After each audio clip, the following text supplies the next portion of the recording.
Mesdames et messieurs, cette conférence s'est tenue dans un contexte particulier de relance de nos économies suite à la pandémie de la Covid-19, menacée par la guerre en Ukraine et ses impacts sur les prix des denrées de première nécessité et des ressources énergétiques. Si les répercussions de ces chocs sont mondiales, elles touchent davantage les populations les plus vulnérables, dans les pays en développement notamment. C'est ainsi que ces crises successives ont fini d'exacerber les vulnérabilités de l'Afrique. Vulnérabilité sociale, vulnérabilité économique, vulnérabilité climatique, vulnérabilité financière, etc.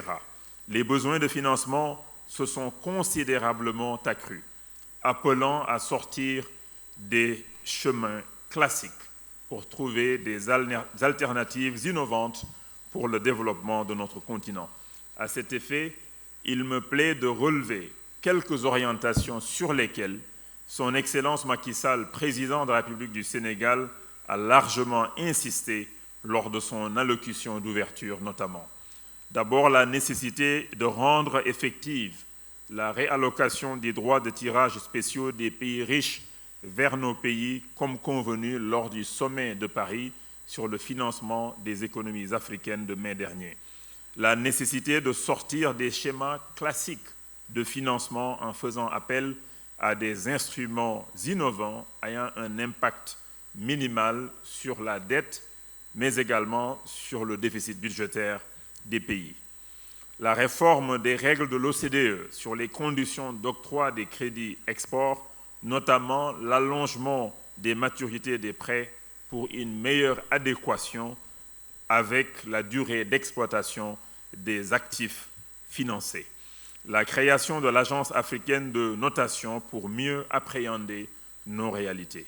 Ces mesures doivent être sous-tendues par une réforme des paramètres de la gouvernance de l'architecture financière mondiale, aujourd'hui largement dépassée, inadaptée et n'impliquant pas à suffisance l'Afrique.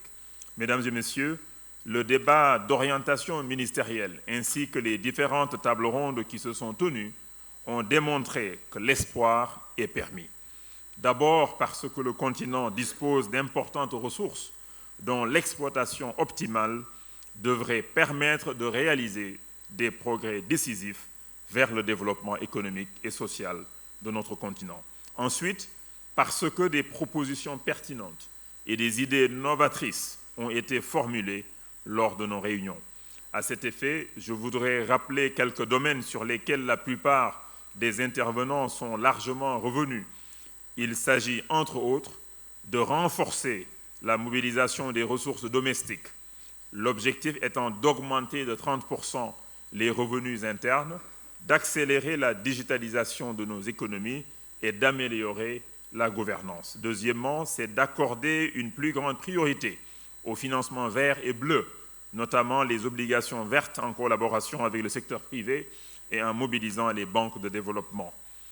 Troisièmement, renforcer la capacité d'intervention des banques régionales de développement, notamment en renforçant leur capital pour qu'on ait un effet de levier beaucoup plus important dans le financement des projets d'envergure.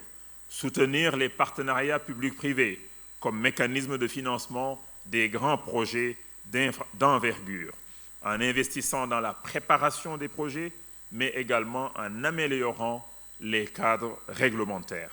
Et enfin, la création d'un environnement propice au développement du secteur privé, la transparence et la redevabilité. Mesdames et messieurs, notre réunion a également adopté une déclaration ministérielle qui reflète notre vision concertée et partagée des priorités du continent en matière de financement. Je voudrais vous exhorter à vous approprier ou à nous approprier ce document et à le défendre auprès de nos gouvernements, mais également auprès de nos partenaires internationaux.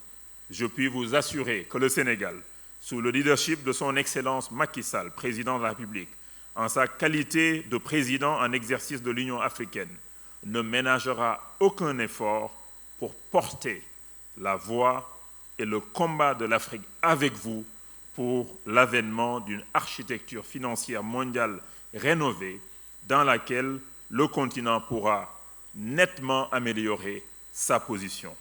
D'où le plaidoyer du président Macky Sall pour que l'Afrique, à travers l'Union africaine, soit un membre à part entière du G20. Mesdames et messieurs, chers invités, en concluant, je voudrais, au nom du peuple sénégalais, vous remercier d'avoir répondu à notre appel en étant présent physiquement ici à Dakar ou bien virtuellement. Je vous souhaite un bon retour dans vos pays respectifs en espérant qu'on se retrouvera, Inch'Allah, l'année prochaine, encore plus nombreux et avec des avancées concrètes sur notre feuille de route, avec des résultats qu'on pourra donc montrer à toutes et à tous donc l'année prochaine. Sur cette note d'espoir, je déclare close la 54e session de la conférence des ministres africains des finances, de la planification et du développement. Nous avons parlé de quelques solutions comme un instrument de liquidité et de soutenabilité qui diminuera le coût d'accès au financement des pays qui ont accès au marché. Aujourd'hui, nous avons 38 pays sur le continent qui sont dans ce groupe. Nous avons évidemment parlé des questions attrait à l'économie numérique. Nous savons que dans les situations de crise, l'économie numérique s'est démontrée comme un outil de résilience, car toutes les entreprises qui avaient accès aux marchés digitaux, c'est eux qui se sont mieux sortis de cette crise. Mais aussi, et plus important, nous avons parlé de la condition humaine et du fait que les jeunes filles et les jeunes garçons qui sont encore à l'école, c'est dans les pays où on avait accès à des plateformes digitaux que nous avons pu voir une continuation et une prolongation de l'année scolaire. Aujourd'hui, nous avons à peu près 300 millions de jeunes qui sont sortis et qui sont restés en dehors de l'école à cause de la crise Covid et par manque d'accès à des outils digitaux pour continuer leur formation éducative. Et nous avons en parlé durant ces conférences que la productivité africaine, la croissance africaine en découle de ces connaissances, qu'elles soient scientifiques ou littéraires, tout important, mais il faudrait avoir accès à ces plateformes. Nous avons aussi parlé évidemment de la crise sanitaire, du fait que l'Afrique n'a pas encore atteint les taux de vaccination requis pour pouvoir vraiment réouvrir ses économies. L'ouverture de nos économies n'est pas une ouverture seulement parce que nous avons besoin d'ouvrir nos économies internes, mais c'est aussi pour attirer plus d'investissements étrangers qui est important et crucial pour cette relance économique et le financement de la relance économique. Donc, nous avons fait un plaidoyer pour que les populations puissent avoir accès dans des conditions évidemment de bonne sanitation à des vaccins. Cinquièmement, nous avons parlé évidemment, nous sommes dans l'année du COP africain, du COP 27 qui serait abrité par l'Égypte. En allant vers ce COP, nous savons, comme a dit beaucoup des intervenants, comme a répété son Excellence le Président Macky Sall, l'Afrique a subi un choc énorme, Covid, pandémie sanitaire, évidemment avec la crise d'Ukraine, une crise sur les prix d'engrais, des intrants et du fuel, mais la crise climatique reste avec nous. Avec toutes ces autres crises qui sont en dessous, nous aimerions avoir trois choses. Première, un prix de carbone transparent, équitable et vérifiable. Nous aimerions que toute institution qui est en train de mettre en place des conditions de gouvernance du prix de carbone soient accompagnées aussi avec des institutions africaines à la tête de ces conversations. Deuxième chose, nous avons ce que nous appelons le loss and damage. Ça veut dire ce que l'Afrique subit en temps de perte à cause du changement climatique. Il faudrait que nous avons une formulation et une solution pour répondre aux demandes des Africains qui en subissent. Et finalement, encore sur la question de changement climatique, un plaidoyer, au fait, une demande que l'Afrique fait, c'est cette demande d'utiliser le gaz comme énergie de transition. Nous savons aujourd'hui qu'à peu près 20 pays sur le continent, y compris évidemment le Sénégal, deviendront des pays qui vont produire du gaz. Nous savons que le prix et le coût du gaz deviendraient abordables si nous ne pouvons pas parler d'une transformation de nos économies sans passer par l'industrialisation. L'industrialisation implique nécessairement une diminution du coût de production, utiliser le gaz va diminuer nos coûts de production. Donc nous demandons et nous avons appelé à la communauté internationale d'accepter que le gaz soit un fuel de transition pour notre continent. Nous avons parlé évidemment pour faire une bonne appréciation de nos économies, il faut des statistiques, il faut des données. Avoir des bonnes données, des bonnes statistiques en découle d'ailleurs d'abord de nos pays qui doivent le produire, mais nous sommes en train aussi de régler, de vivre dans un monde où les données, je crois qu'il y a quelques rapports qui nous disent qu'il y a à peu près 10 000 pièces de données statistiques qui sont produites chaque minute. Et chaque fois que vous ouvrez votre téléphone, ça c'est un donné statistique. Chaque fois que vous bougez, c'est un donné statistique.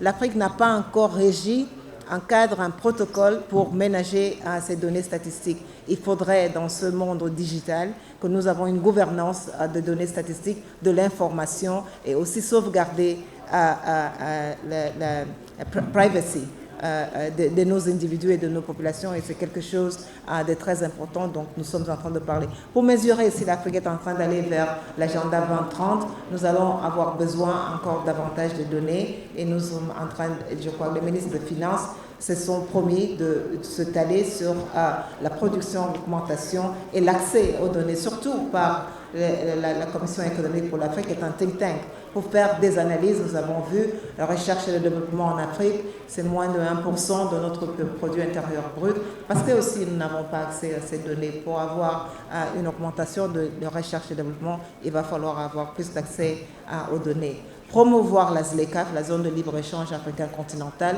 Je crois que nous avons en parlé beaucoup, encore une fois de plus. C'est un peu le plan Marshall de l'Afrique. Nous avons vu qu'avec la ZLECAf, nous pouvons avoir une augmentation assez conséquente dans les infrastructures, l'investissement dans l'infrastructure routière, maritime, portuaire et aérienne qui vont nous faciliter la tâche et évidemment créer un peu plus d'emplois. Et finalement, nous avons parlé de toute la gouvernance interne. D'abord, la mobilisation des ressources domestiques intérieures du continent. Nous savons qu'aujourd'hui, le taux de fiscalité, la pression fiscale africaine est largement en dessous de la moyenne. Il va falloir que nous fassions un peu plus d'efforts. D'abord en commençant par augmenter et améliorer l'efficience de la collecte, augmenter la gouvernance de la collecte, mais évidemment aussi avoir un peu où est-ce que nous pouvons avoir d'autres leviers fiscaux. Mais à la fin aussi, il va falloir que nous regardons cette fléau qui aujourd'hui, je pense, pèse énormément sur l'Afrique. C'est les flux illicites financiers. Donc, je pense que nous avons mesuré à peu près plus de 50 milliards de fonds financiers, du financement africain qui sortent du continent. Nous devons nous atteler sur cette question pour pouvoir avoir vraiment une Afrique prospère et une Afrique qui va de l'avant. D'où l'importance de cette conférence qui rassemble les décideurs politiques afin de déterminer des voies de financement pour nos plans de développement, pour renforcer nos économies, pour, on pourrait dire, réparer aussi les dégâts que la pandémie a fait pour les économies africaines. Et donc la conférence est très importante du fait que ça permet aussi de présenter des analyses sur l'impact de la Covid, sur différents agrégats macroéconomiques, l'impact aussi sur la société, les sociétés africaines, et aussi de trouver des solutions au niveau politique et au niveau opérationnel à ces problématiques. Donc c'est une rencontre très cruciale pour les décideurs politiques au niveau de l'Afrique. Bon, économiquement, on n'a pas de choix que de la coopération. Et donc ouvrir nos frontières, travailler ensemble, collaborer ensemble pour pouvoir s'en sortir sur le court terme et le moyen et le long terme. Et d'où l'importance de l'initiative aussi de la ZLECAf et aussi d'harmoniser nos règles, nos moyens de transport, mutualiser nos efforts afin d'accroître les échanges commerciaux entre les différents pays. Et donc le mot vraiment, le mot-clé majeur de la conférence, c'est la coopération et le dialogue entre les pays et qu'on soit unis face à cette réponse économique, politique et aussi sociale. Il faudrait que les populations participent à la prise de décision concernant leur avenir économique. Et donc, d'où l'importance de la participation de tous les acteurs, le dialogue à différents niveaux. Et voilà, et renforcer la résilience surtout pour que les prochaines pandémies, on soit mieux préparés, si on a.